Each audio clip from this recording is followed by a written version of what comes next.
बंदर दीगर हैवानात की तरह एक हैवान है, मगर बाद मुफक्करीन के मुताबिक बंदर की पैदाइश आम जानवरों की तरह नहीं हुई, बल्कि वो एक तब्दील शुदा मखलूक है। उनके मुताबिक आज से हज़ारों साल कबल हज़रत दाऊद अलैहिस्सलाम की कौम बनी इसराइल ने जब अल्लाह की नाफरमानी की तो बतौर सज़ा उन्हें बंदर और सूअर बना दिया गया था। इस सख्त अजाब का जिक्र कुरान मजीद की आयतों में भी मिलती है। तो क्या आज इस ज़मीन पर जो बंदर मौजूद हैं वो कौम बनी इसराइल की नस्ल से हैं जो आज तक इस अजाब में मुब्तला हैं? इस बात में कितनी सच्चाई है हम इस वीडियो में जानेंगे।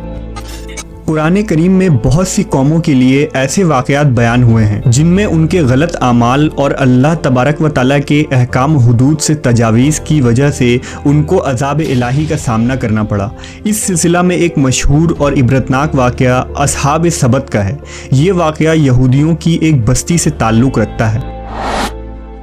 ये वाक़या हज़रत दाऊद अलैहिस्सलाम के दौर का है। उस ज़माने में हज़रत याकूब की औलादें जो बनी इसराइल कहलाती थीं, उनकी आबादी लाखों में थी, जो अर्ज़ फ़लस्तीन और यरूशलेम में आबाद थे। उनमें से एक कबीला बनी इसराइल से इलाहदा होकर एक दरिया के किनारे ईला नामी बस्ती में आबाद हो गए। उन लोगों की तादाद 70,000 के करीब थी और ये नहायत ही सरकश और नाफरमान लोग थे। इन लोगों ने अक्सर काम अहकाम तौरेत के ख़िलाफ़ शुरू कर दी। तौरेत के मुताबिक हराम करदा चीज़ों को इन्होंने अपने ऊपर हलाल बना लिया और मूसा अलैहिस्सलाम की शरीयत के मुनकिर हो गए।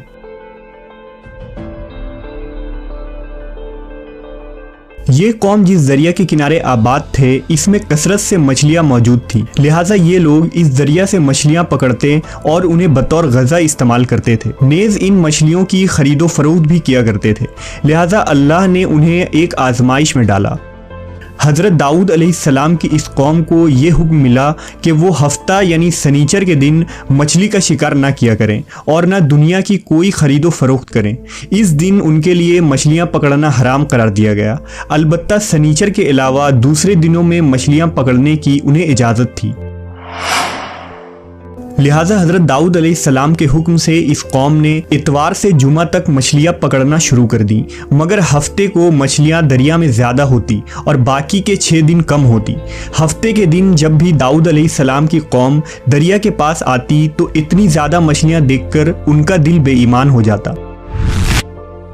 शैतान ने उनके इस लालच का फ़ायदा उठाकर उनको उकसाना शुरू कर दिया और उन्होंने सोच लिया कि सनीचर को वो दरिया में जाल लगा दिया करेंगे और इतवार को पकड़ लिया करेंगे। इस तरह कुछ लोगों ने जाल लगा लिए और कुछ लोगों ने छोटे छोटे हौज घर तक बना लिए और इस हौज का दरिया तक रास्ता बना दिया। हफ्ते के दिन जब मछलियाँ इन हौज और जाल में आ जाती तो वो उसे पका कर खा लेते। इसी बस्ती में अल्लाह के कुछ नेक बंदे भी मौजूद थे जो कहने लगे, ऐ लोगो, अल्लाह ने हफ्ते के दिन शिकार करने से मना किया है। ये जो तुम जाल फेंकते हो या छोटे छोटे तालाब बनाते हो, इनमें हफ्ते के दिन अगर मछली फंसती है तो ये शिकार हफ्ते के दिन का होगा। अल्लाह के अजाब से डरो, अल्लाह की नाफरमानी ना करो। वो लोग इन लोगों का मजाक उड़ाने लगे कि हमारी जो मर्जी होगी हम वो करेंगे। तो यूं अल्लाह के उन नेक बंदों ने बस्ती के बीच में एक दीवार को खड़ा कर दिया और ये हुक्म नाफिज किया कि अल्लाह की नाफरमानी करने वाले इस तरफ हो जाएं और हम जो अल्लाह के फरमाबरदार हैं इस तरफ रहेंगे। वो सारे लोग बार बार उनसे कहते रहे, ऐ लोगो, अल्लाह से डरो। कौम समूद और कौम लूत का जो हश्र हुआ इसको याद करो। अल्लाह की नाफरमानी ना करो वरना तुम पे भी कोई अजाब आ जाएगा। वो सारे नाफरमान जिनकी तादाद 12,000 के आसपास थी, सब हंसते रहे और कहने लगे, ये तो सब किताबी बातें हैं, हम पे कोई अजाब नहीं आएगा।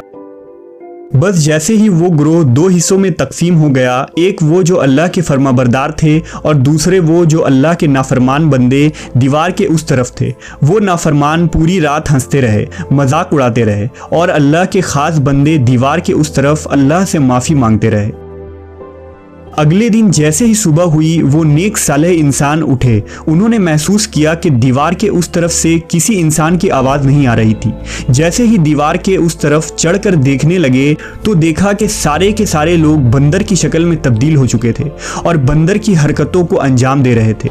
उन लोगों में से जो उनके रिश्तेदार थे, उन्होंने उन बंदरों को कपड़ों से अपने अपने रिश्तेदारों को पहचाना और चीख के रोने लगे, अल्लाह से माफ़ी मांगने लगे। लेकिन अल्लाह का अजाब जब आता है तो वो होकर रहता है। वो 12,000 लोग जो बंदर बन चुके थे कुछ भी खा पी नहीं पा रहे थे और यूं 3 दिन बाद वो सब इस अजाब में आकर हलाक हो गए। अल्लाह का अजाब बहुत ही सख्त होता है और नाफरमान और सरकश लोगों के लिए जब अजाब इलाही का फैसला हो जाए तो अल्लाह के हुक्म से पूरी कौम इस तरह हलाक हो जाती है कि वो आने वाले लोगों के लिए एक इबरत बन जाती है। बहरहाल ये नज़रिया कि मौजूदा बंदर उन लोगों की औलादें हैं जिन पर अजाब आया था, ये गलत है, क्योंकि उनसे पहले भी दुनिया में बंदर मौजूद थे और सही रिवायतों के मुताबिक बनी इसराइल की ये कौम जब बंदर में तब्दील हो गई थी तो 3 दिनों तक यूं ही जिंदा रहे और फिर रोते रोते सारी कौम मर गई, लिहाजा उनकी नस्ल आगे नहीं बढ़ी।